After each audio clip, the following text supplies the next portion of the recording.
So in the first game, Magnus played the English. So Magnus is white here against Hikaru. Magnus is white against Hikaru. And we see an English defense.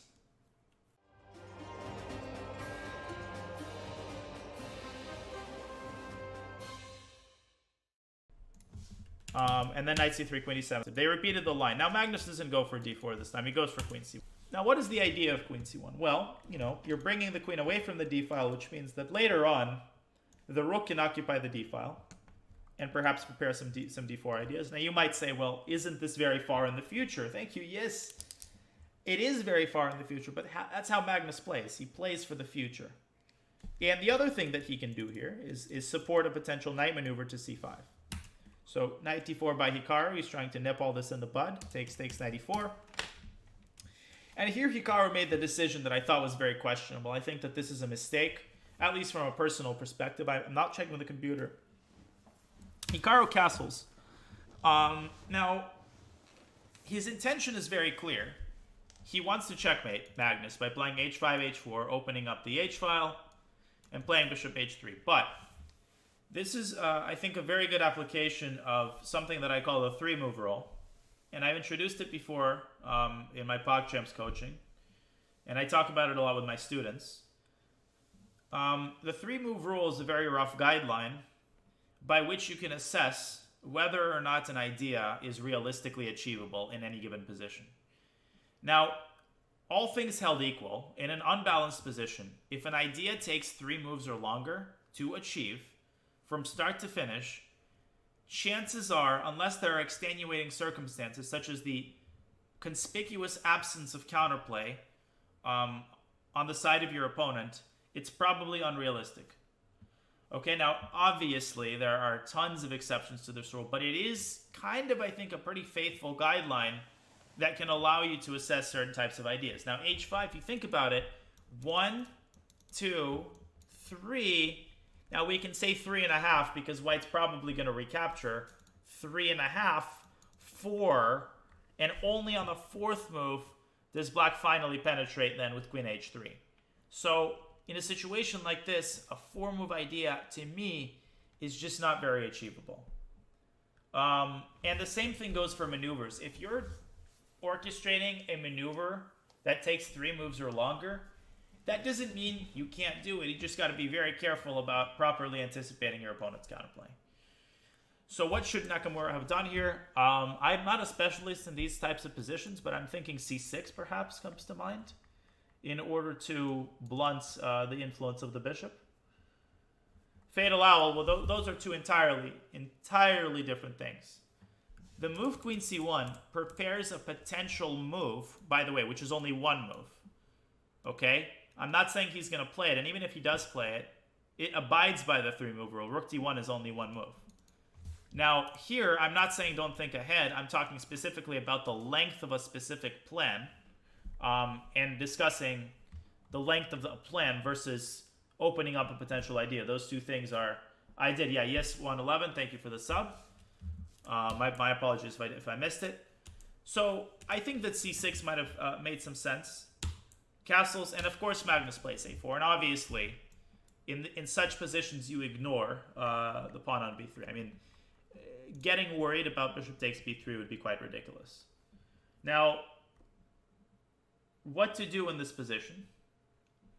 It's actually, you know, when you plug these positions into the computer, you begin to realize that oftentimes one could even take a pawn like this, sometimes with impunity. But for a human to do so is virtually impossible. I think that after a5, knight c4, white could even play this very slowly. He could play d3, perhaps. And after knight takes b2, queen takes b2, bishop d5, white could pile up on this b7 pawn by means of rook a to b1, for example. And even a position like this just seems to me to be very, very difficult to defend, as you guys can understand. And I already see some very interesting ideas connected with knight f6. And what's the follow-up, guys, here? What's the follow-up here? I mean, white only draws with this, but it's still a beautiful idea, I think. Very typical concept, by the way, when you have so many pieces piled up on the b7 square. And this is especially true when the king is castled long. So Dr. Lono, queen d4 is not enough.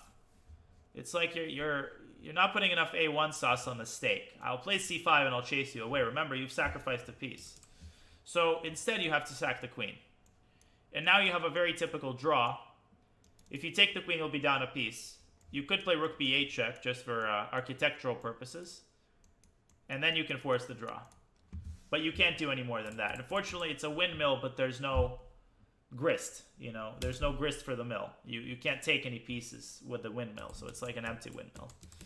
Anyways, so that's the reason I think Hikaru didn't take the pawn. Hikaru goes d3, which is a move we saw in that aborted game I was showing. Trying to, you know, do something. a5 by Magnus, counter-attacking the knight. Knight d5 by Hikaru. Now, once again, e takes d3 is peanuts. I mean, this is peanuts when Magnus has won the lottery, and you don't want to bog yourself down and take these useless pawns. Notice that d takes e2 is easily immobilized by rook e1. This pawn is not to be afraid of. So, knight c5 by Magnus, as we discussed, that was the preliminary idea of queen c1. I hope this is making sense so far. You guys are welcome to stop me with any questions you might have. I love answering questions. Takes king b8. And Magnus now pays attention to this pawn on a7. He notices that the queen is making contact with it. He notices that there is a potential battery. And he puts the pieces of the puzzle together, forcing a tremendous concession on the part of Hikaru, the move b6, which obviously, not only does it open up the diagonal, but it also opens up the file. And at this point in the commentary, I thought that the checkmate would be a matter of 5-10 moves. But we all know that Hikaru is an incredible defender.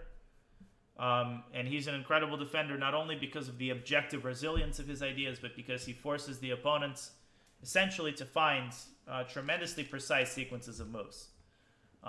It's not that Hikaru is a magician in the sense that, you know, you can beat him. It's just he'll make you find 5 only moves in a row, and he'll find the only defensive sequence under which that is indeed the case.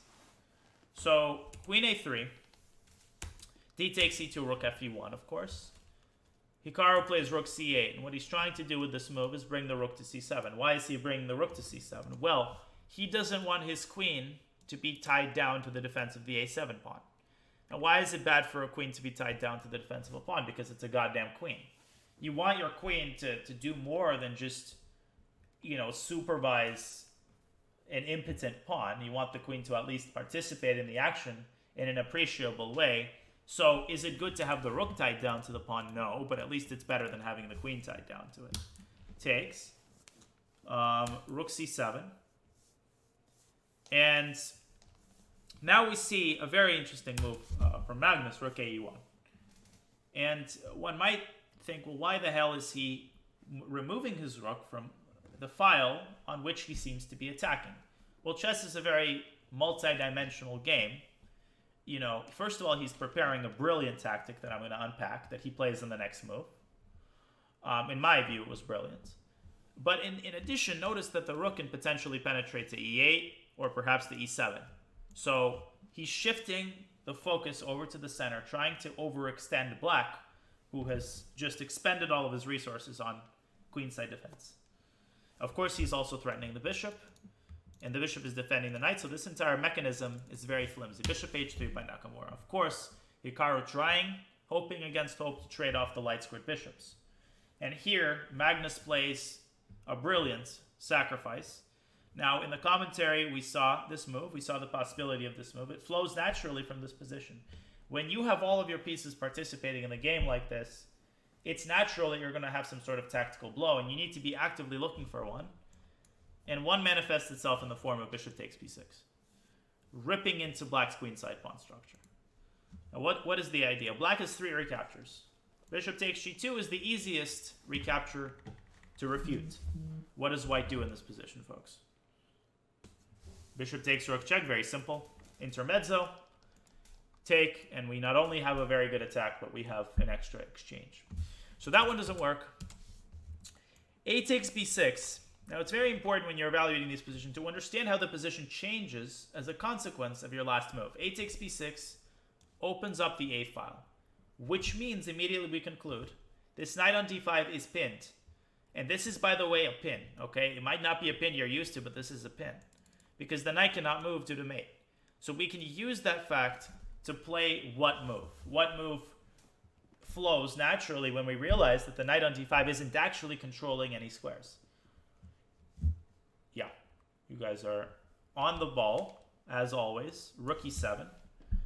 Now, in these situations, you want to be extremely disciplined about calculating everything. So if black's queen drops back to d8, for example, well, among other things here, white can consider the simple rook takes c7, followed by bishop takes h3, and white is a pawn up, and he's going to move the bishop back to g2, and he's got a crushing attack. Now, if black tries queen takes c7, it's very important to point out that rook c1 would have been checkmate had the queen not been on a3. So you see how important it is to position your pieces harmoniously. When you do so, you know, you get various bonuses from their placement. Now, if knight takes c7, of course, checkmate. And if rook takes c7, it's very important in these positions not to rush. Do not rush to capture the bishop on h3. Check first for intermediate moves. When the king is wide open, like this, you always want to check for intermediate moves before you capture a piece. And an intermediate move, indeed, presents itself, if you look for one, in the form of queen d6 check, introducing complete cacophony within black's ranks. Total discord. Bishop takes h3. The knight is lost. The knight is literally almost trapped, and if it moves, then queen takes b6 follows with devastating effect. Remember that white still has this bishop, and black still has huge weaknesses on the light squares. So hopefully that makes sense. Which leaves us, of course, with the sacrifice knight, with the recapture knight takes b6. Rook e7 follows nonetheless. And Hikaru, as one international master liked to say, if I'm going to die, I'm going to die with a full stomach. At least I'm going to die with a full stomach. So Hikaru, at the very least, takes a pawn. And that's why he put his rook on c7. Now he activates his queen. And at the very least, he reestablishes material equality. After bishop takes h3, he brings his... Whoops, sorry. After bishop takes h3, he brings his final rook into the game with rook d8. His play hinges on the fact that rook takes c7 meets with another intermezzo, queen takes c1 check, followed by king takes c7.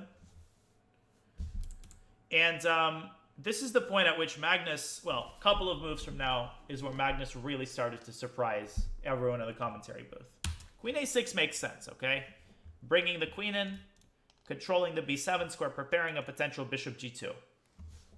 Hikaru takes, and Hikaru gives a check on d1. Why does he give this check? Because if the king moves up to g2, then he checks him again, and this is a dual-purpose move. Not only is this a check, but the queen drops back and covers the b7 square. Now, while this is very nasty, black can stay alive, and after king g1, he continues to repeat the position. So Magnus saved time by playing bishop f1 immediately. Rook d7 followed, cutting off the influence of the rook. Had Hikaru defended with queen d5, what would have Hikaru done here? Is this even a defense? Is this even a defense? This would be a classic example of tunnel vision, because it's very easy to only pay attention to the b7 square. But look at the entire range of squares. Queen takes a7 check is just mate, guys. And it's very easy to miss this mate. It's very obvious, but it's very easy to miss. Because in focusing on one square, you frequently miss the fact that there are other squares that are involved in the attack. So try to refrain from that when you're playing would be, I think, a piece of advice I would share. So Hikaru therefore plays rook d7. Rook e8 check, rook d8. Rook e3. Why has Magnus played the move rook e8 check before playing rook e3? Because it's important to ward black's rook off the 7th rank, where it was fulfilling a very important defensive duty, guarding these squares. Rook e3. And Hikaru plays a very typical Hikaru move, very, very strong defensive move, h5. And this is one of those moves that I feel like a lot of players see and get intimidated. And they assume that you will never be able to understand a move like this. But my goal is to help you guys, every one of you, understand why he made this move. Now, first of all, it's important to understand that in such positions, when you're trying to defend them, you want to ask yourself where the danger is coming from. What is your opponent's main plan of action going to be? Now, if you look at this position right now, what is the main thing that's holding Magnus back? Can you guys answer that question for me? What is the main thing that's holding? Without this thing, Magnus would essentially be mating on the spot. What is that thing? Yeah, so had 3 ZA is pointing out correctly the pinned bishop. It's the pinned bishop. Now, imagine if the bishop wasn't pinned. Well, we'd play bishop g2 and the game would be over. I mean, how could white defend? How could black defend, that is, against such a monster bishop? Now, then we ask ourselves the next question, working backwards. Does white have a plan that will enable him to extricate his bishop? But I'm not looking for king g2. We already know that that move runs into queen d5 check. How is he going to extricate the bishop such that the bishop can then land on g2? He's got a plan. He's got a plan for doing so. What is that plan? I need to run in the bathroom, guys. I will be right back. In the meantime, think about what Magnus's plan is in this position for liberating the bishop and how Hikaru's move, final step of the logical chain, either discourages or entirely precludes Magnus from accomplishing that plan. I'll be right back, guys. Simply h4, king h2, and bishop g2. No, I understand. I'm not saying it's easy. h4, king h2, and bishop g2. Now, a couple of you suggested f3 and king f2, but that would block the long diagonal. Remember, the bishop wants to come to g2. So Hikaru plays the move h5. Now, how does this prevent or discourage this idea? Well, Magnus plays h4. The idea of the move h5 will be revealed only when we look at the next move. Okay? The next move is g5. So what Hikaru is trying to do here is to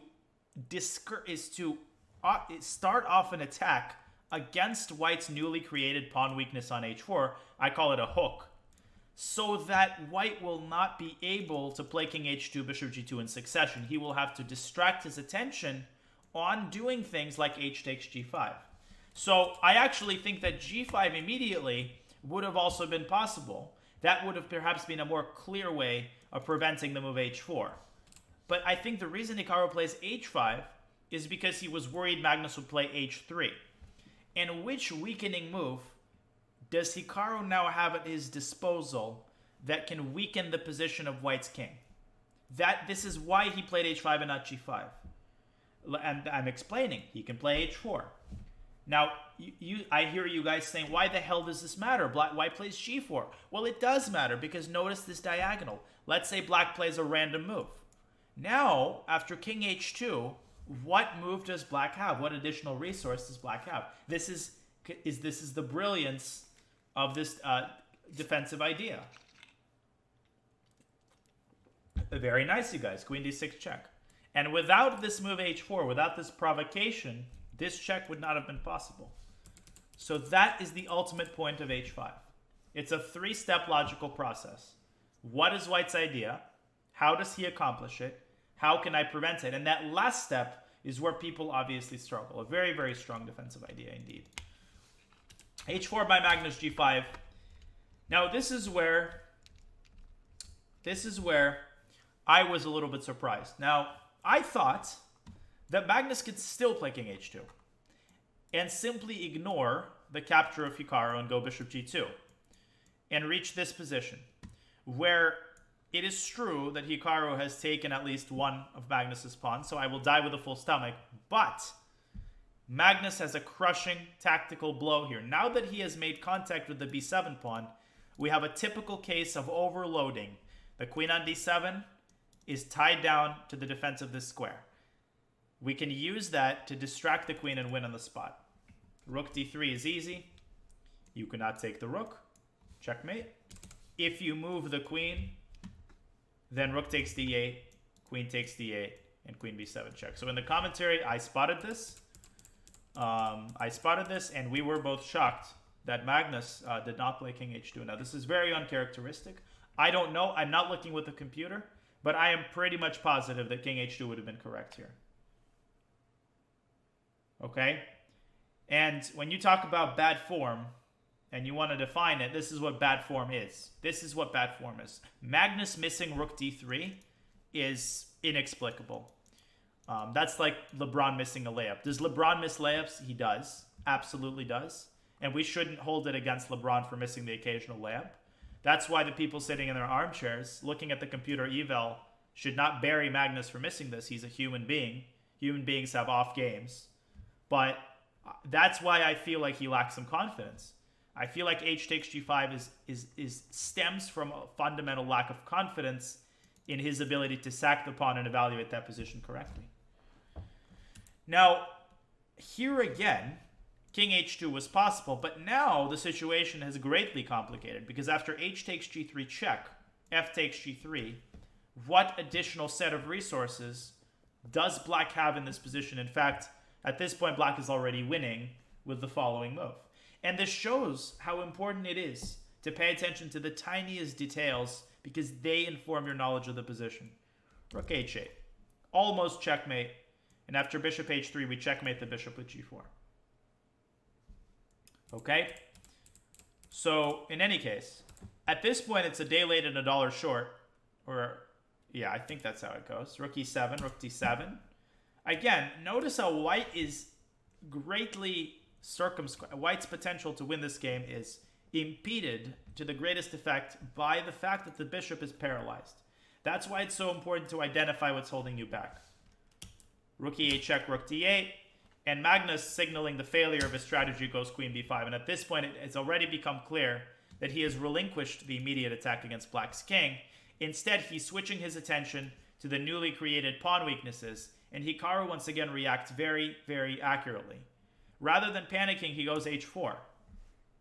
He goes h4. And the problem for white is that he cannot capture on g5 because of rook takes e8. And what curses Magnus is that if he first takes the rook, then not only does the queen capture the rook, but simultaneously it defends not one, but both pawns. And the game ends quickly in a draw. So Magnus, after a series of checks, well, he gave a check here.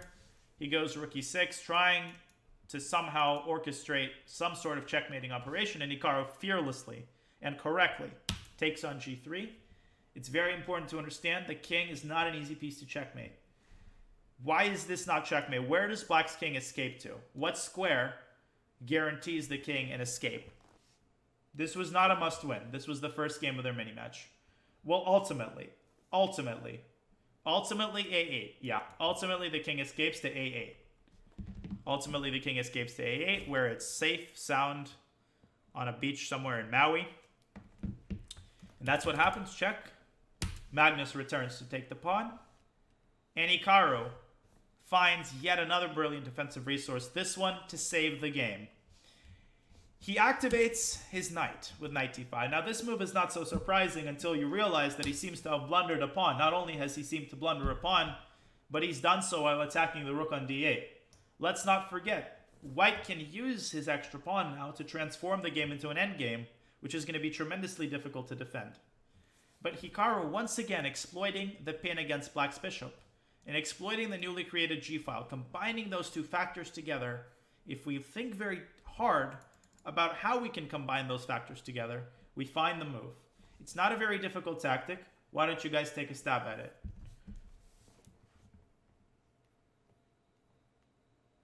Knight e3 is not correct, guys. Because what you're missing is that I have a pawn here on f2. I'm not going to cooperate with queen takes c3. That's the right idea, but you have to find the right execution. I simply take with a pawn. So you play not knight e3, but knight f4. What you're threatening is knight h3 check, exploiting with the pin once again to fork the queen. Black's got a bunch of pieces here, all attacking the white king. Magnus has nothing better than to take the knight, check, takes f1. Notice that this is not checkmate. This would actually lose the game due to bishop h3. Thank you, Dylan. And the simple fact of the matter is that white no longer has enough material to inflict any kind of damage against black's king. The a7 pawn lends sufficient cover for black's king. And the problem here is that, well, Magnus plays rook h6. He's trying to create some intrigue, but Hikaru is simply way too active. In fact, Magnus is really playing with fire here. You know, under a different set of circumstances, he could have gotten checkmated. But finally here, Magnus acquiesces to the inevitable and orchestrates a very long 3-time repetition, gives a bunch of checks. But at the end of the day, he takes the draw because notice that white simply has no way to make progress with such a weak king.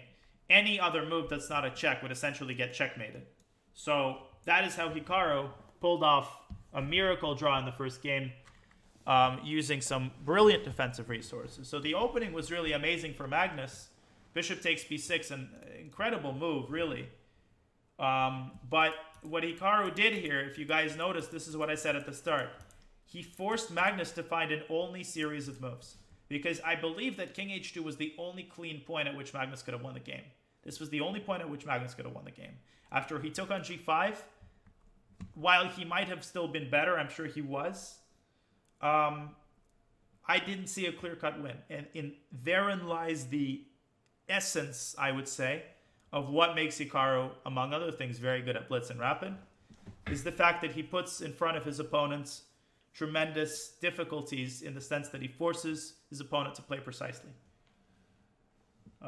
You guys can check the engine yourselves. I personally make the choice of enjoying the games myself. And to me, the process of discovering things on my own, even if it entails mistakes, is infinitely more satisfying than checking the computer and feeling proud of myself when I just checked the evaluation. And if you guys are serious about improvement, I would encourage you to do the same thing, although each person chooses for themselves.